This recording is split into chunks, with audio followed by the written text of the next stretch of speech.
Now, regular listeners to this show will know that I like to have on musical guests who kind of push the boundaries, as it were, really breaking out into different musical genres. However, my next guest hasn't broken out into new musical genres.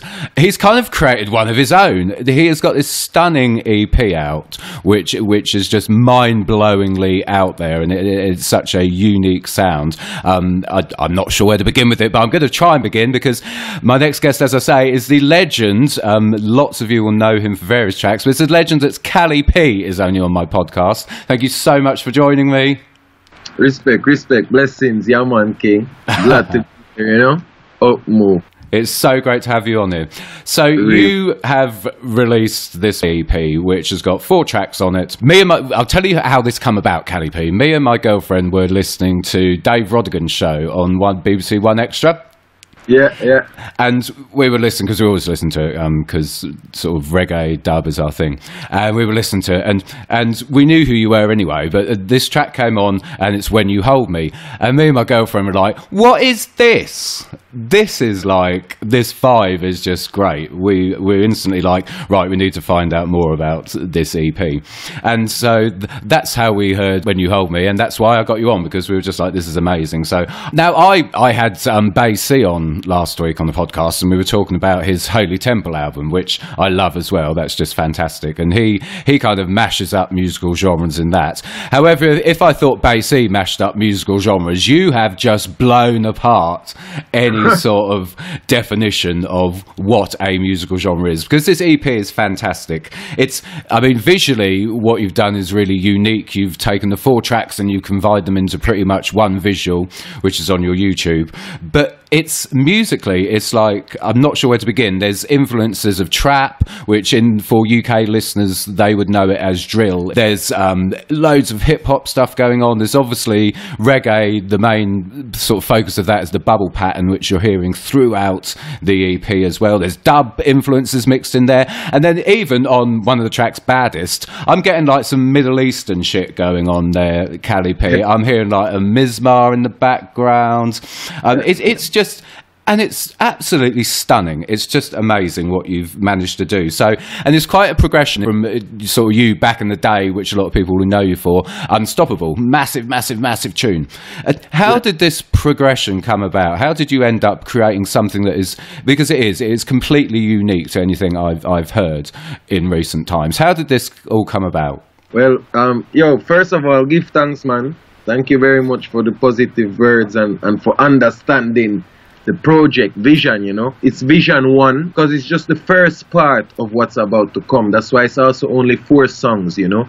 I wanted to take time to introduce this kind of music that we're doing right now, instead of giving people just 12 new songs, just giving them the songs step by step and bring them closer to the vision step by step. So it's not me alone really working on this project. Here it's Cali P and Tekka. And Tekka is a producer who is originally from Germany, who is based in Berlin.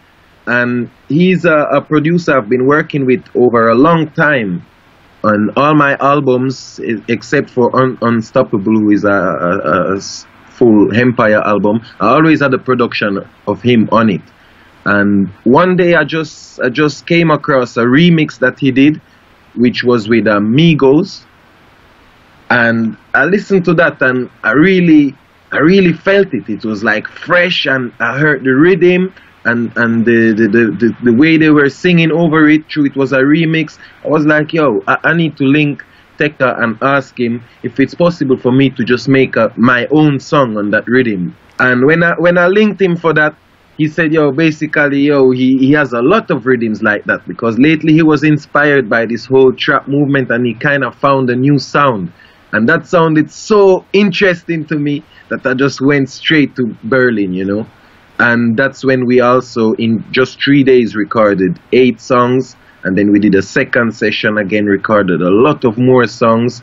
And since then, we just working. And now this is something I'm talking about that has been happening the last 2 years. We basically just prepared this project and then decided, yes, we're gonna break it into 3 parts. You know, we have 3 projects like that ready right now, and we're gonna just step by step give the people, in an unusual way, instead of putting out an album, just putting out these songs by 4 and make these videos and work with the visuals, like really promote my African clothing and bring it in a fresh way, you know, for the youths to really say, yo man, this, yeah, I feel that, you know, that is us. And that absolutely comes across in it. I mean, as I said before, it is musically, it is absolutely fascinating. I mean, if you look at tracks like Life Lessons, for example, you can hear the sort of trap synths going on in the background, but then you've got exactly the song I'm talking about. That was the one I heard was the remix with Migos in that time. You know? Excellent. And from then Life Lesson came on that rhythm, you know. Yeah, it's absolutely brilliant. So you can hear that you've got the trap synths going on. There's almost this hip hop drum beat as well, kind of going on. And then the visuals. My girlfriend said to me before we just started recording this, she was like, "That visuals looks a bit like sort of Dre and Eminem." What they did with the two kind of alternate characters going on. It's absolutely genius. It really is. I'm quite interested because it's hard to know what to call it. I mean, it's, for me, you can only describe it as world music. Really, it's not. You can't pigeonhole it into anything particular. As I say, I mean, there's the bubble pattern kind of throughout, which makes you go, yeah, okay, so there's reggae influences here, but it is essentially world music. I mean, is that a fair description, do you think? I think so, you know. I mean, world music is a very wide name, you know, but I think it fits still, because at the end of the day, that's what it is. It's bringing the world together with different styles of music, and what I want is my music just to be fresh and nice. I don't want to make the same music I made 5 years ago. That's obviously already out, so we're trying to bring the thing on the next level, and I very much love to work with the younger generation, and I observe the younger generation. And like me, I was in music since at a very young age, and what I loved at the time was not sometimes exactly the same as maybe the elders would love. You know. So right now, if I see the younger generation coming with a new style, with something that to me sounds strange in the beginning, instead of being against it, I want to find a way to work with it and together, you know. That's what happened right there, you know. I want to bring the roots music, mix it with the trap, the Afrobeats, everything, dancehall music, obviously. Everything is gonna have a little space in Vizion, you know. Yeah. Do you know what, you kind of hit on something really important, and also another thing that really stood out to me there, because with the overriding sort of trap influence that's in there now, trap music and drill music, sort of moreover in the UK, it's quite kind of dark music. It's quite kind of brooding. But what you've done again, which is absolutely genius, you've taken trap music, but you've then sort of flipped it, and the EP overall is really positive, and it's kind of the message behind it and the lyrics. It's a positive experience, and obviously it's quite deep into sort of Rastafari beliefs and theology. How important do you think it is to keep mixing up musical styles like this? Because I mean, you've done something unique in terms of as you say, young people will listen and go, yeah, I can hear trap or drill in there, but therefore by grabbing their attention, you're putting across such a positive message as well. Is that important to you with your music? It is my mission with my music. Okay. You know, as Lyrical Fire, like I definitely see my child, my daughter, listening to my music, you know, and I see people of all ages basically listening to my music, and I want them to get something from it, definitely. So it's positive vibes I'm pushing, and when I hear the whole trap vibes, and like what you said, the dark, also in the visuals and everything, I don't dislike it, you know. I like the art, so I want to use this art and show them that we can do the same thing, that same vibe and everything. Now, instead of telling somebody, yo, shoot this, I will tell them, yo, put down your gun, because really and truly, that's what I want to tell my young brethrens and sisters, you know.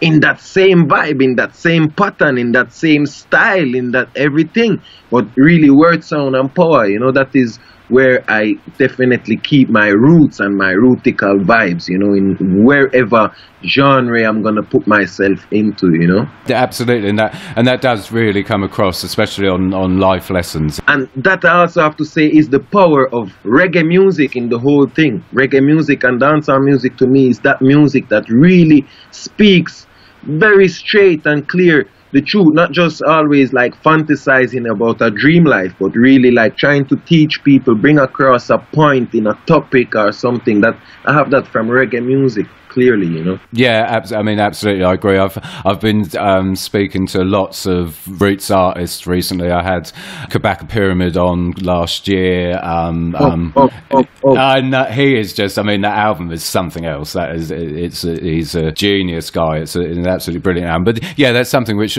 always for me comes across from the roots movement. But I want to go off on a bit of a tangent here because you've kind of sparked a little thought in my mind. As we're talking about, you've latched onto trap and developed it into this completely new sound.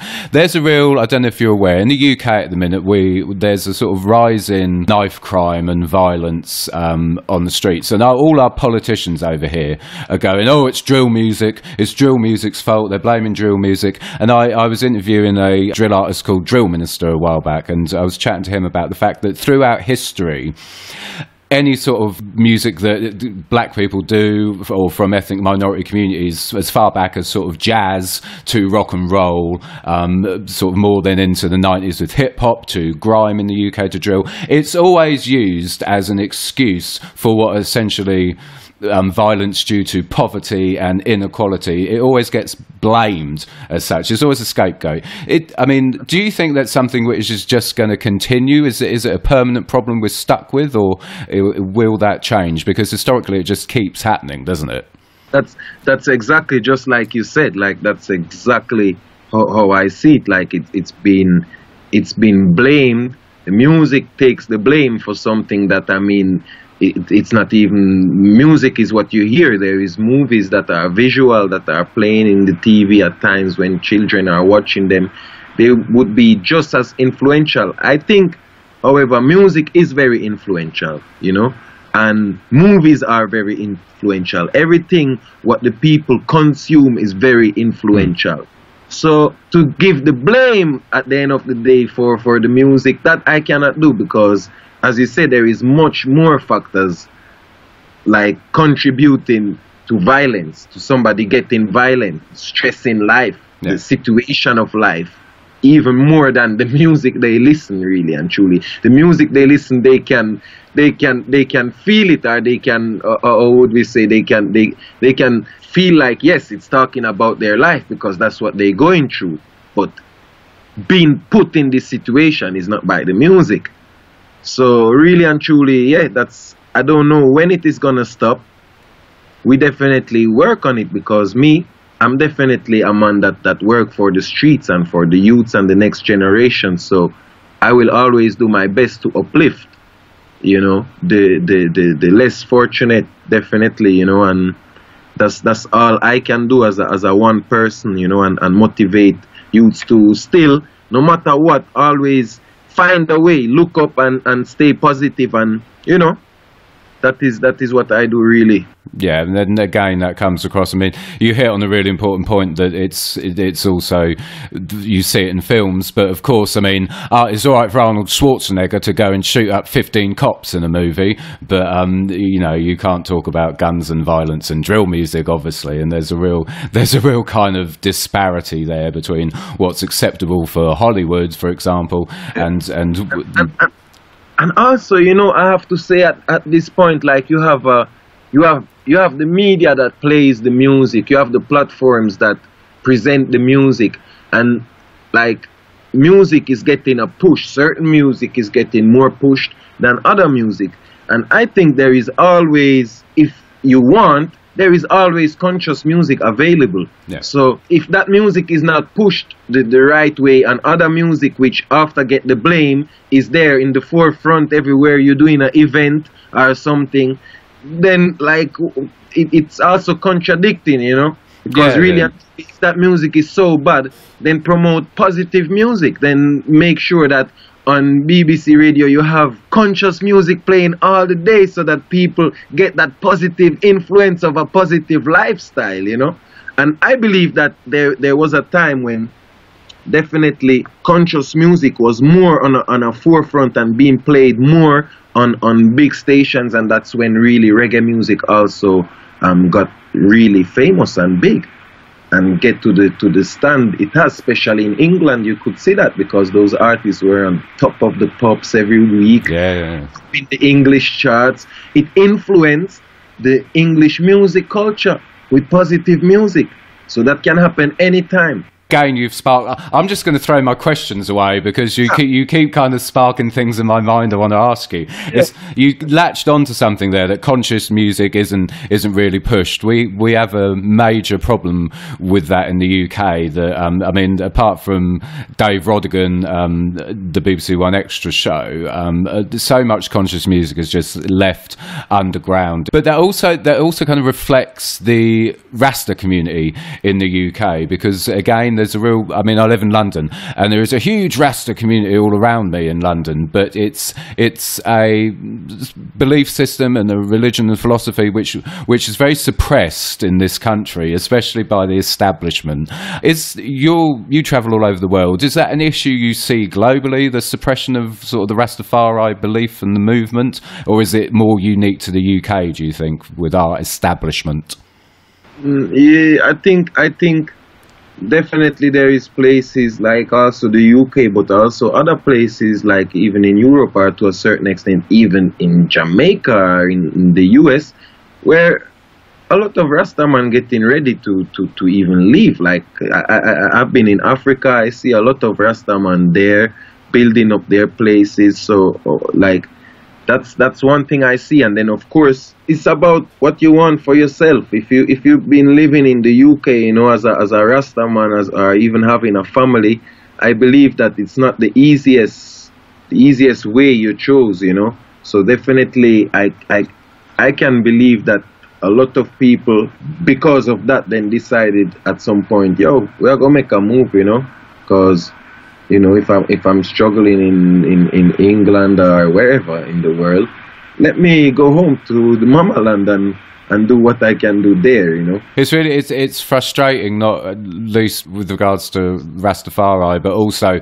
with regards to conscious music, how suppressed it is, because it's like the world as it is at the minute is sort of politically and socially, we're not in a good place. The world's pretty messed up at the minute, and it's like it for me, it's logical that we need conscious music really more than ever at the minute, and there's a real need for the music, because I think personally, as a species, there needs to be a conscious awakening on a sort of global level before things are going to really start to change. And I do believe that Roots, the revival movement, but also music more broadly, can play a major part in that. I mean, how bad do you think the world is at the minute, and do you think there is hope on the horizon or not? Because from Trump in the US to what's happening in Venezuela to what's going on in the UK to the tensions bubbling in Africa, we're not in a good place. But do you think it's a particularly bad point in history,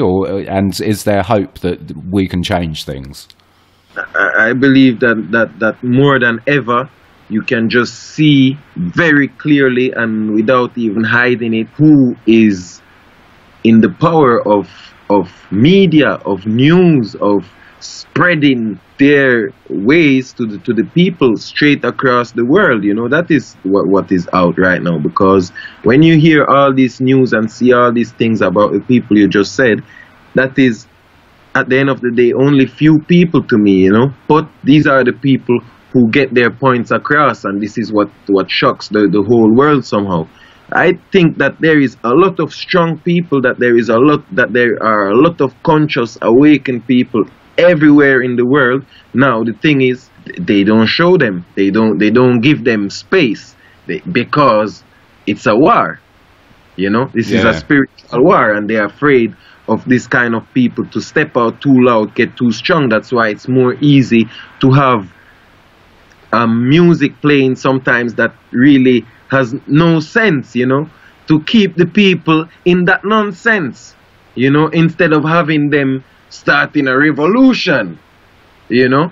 You don't, they already seen where that went. So in that, they made new strategies. Now is a new time. They see that music can make people get up and gather together and change the system, you know, that has been proven already. So in a war, the next side is going to try and find out how to stop these things. And it's by definitely controlling the media at the best way possible, you know, and making their theater, you know.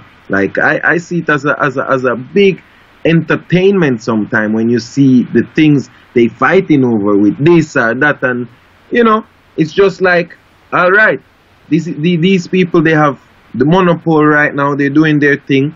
We just have to stay strong, don't give up. And I know that there is a lot of people out there feeling those vibes, feeling those vibrations, working in the right direction, and our time to come, you know. I think we can change things, and music like yours is a big part of that. Now, Vizion I, so this is the first part. We've got 3 parts to go. As I say, for the listeners at home, it's just a phenomenal mix of things. And I'm going to go back to When You Hold Me, because my girlfriend was like, do you know what that is? That is a modern day updating of love songs like Taurus Riley's So Royal. That's how she kind of looked at it. It's I mean, it is. No, she was spot on. It's a beautiful track, and it's really good. What did you want listeners to take away from this first part of this sort of major project? What did you want listeners to take away from Vizion I? That's a very good question, you know. For me, I just want to make fresh music, you know. I want to make good music. This is really what I'm motivated to do, you know. So I take time making good lyrics, taking care of these things. And like right now, when I'm in the studio, I just want to have a good time, know that I make music that move me first of all, that, you know, and then transmit good feelings, you know, transmit good vibrations, be natural and real, you know, just sing about myself and what is happening in life right at that moment, because that's the best way you can really put it out, with not even just the words but also the feeling, whereby people just feel it like that. And that is where the whole natural mystic in the music happens, you know. And I think the chemistry was just right with Tekka. That song coming out, Love It When You Hold Me, you know. Yeah. And also I have to say, like, I really love the rhythm with that melody, who's like the Gorillas. It reminds me of the Gorillas. And when I heard it the first time, I was like, wow, mad. Crazy thing. For listeners at home, when can we expect part 2 of this project? When's it coming up? I can say very soon. We're gonna put out a visual for Love It When You Hold Me, Mm-hmm. Yeah, we're gonna make a proper video for that, like Bodice, you know. Very soon after that, I can say maybe March, beginning April, definitely. I think it's already gonna be time for the second part. Excellent. I cannot wait, because I can't even begin to imagine what you're going to do with part 2. So it's going to be brilliant. It's such a pleasure to speak to you, Cali P. It really was great to speak to you. Really interesting. Likewise, and thanks very much for the good vibes. You know, we're very happy, like, to see like the feedback we're getting everywhere in the world with these just 4 songs. Is very great, and that was basically really what I wanted, you know, because when we had all these nice songs, I was like, yo, I feel like if I'm just gonna put out a new album with so much songs, it's kind of gonna go under, you know. And like this, people have time to listen to the 4 songs, you know. It's not too much, it's not enough, it's just right to get some music and spend some time with it, and then some new ones are coming, you know. That's a brilliant point, and that's a brilliant sort of way of thinking, actually, because that is exactly what you have done. Cali P, thank you so much for joining me. Respect, big up. Blessings to each and everyone out there.